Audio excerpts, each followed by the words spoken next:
7h, 9h, Europe 1 Et c'est matin. l'heure du zapping politique européen signé ce jour du directeur général de la rédaction de Paris Match. Bonjour Jérôme Béglé. Bonjour Dimitri, bonjour à tous. Décidément, le temps se gâte pour la majorité. Même en son sein, les reproches fusent.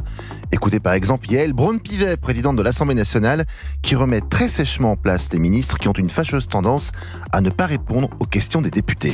Madame la ministre en charge des relations avec le Parlement, je vous remercie d'indiquer à chaque ministre qu'il faudrait vraiment qu'il réponde aux questions que lui pose le Parlement. Je rappelle que le gouvernement est responsable devant le Parlement. Et bing, la petite phrase d'Emmanuel Macron envisageant que la France puisse envoyer des soldats combattre contre la Russie en Ukraine n'en finit plus de faire couler de l'encre. Les membres du gouvernement viennent expliquer la pensée présidentielle et rectifier le tir. Ainsi, hier, Christophe Béchu, ministre de la Transition écologique et de la cohésion des territoires, au micro de Sonia Mabrouk sur CNews et Europe 1.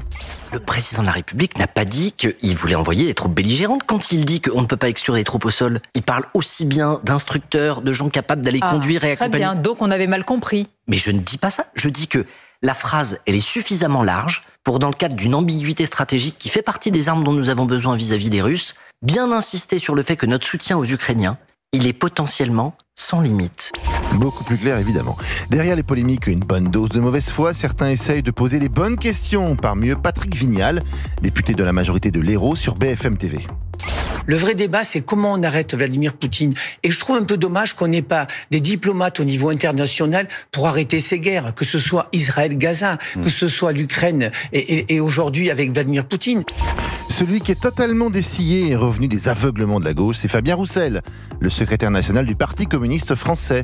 Pour lui, la sécurité, c'est pas un gros mot, évidemment, c'est même une nécessité, explique-t-il aussi sur BFM TV.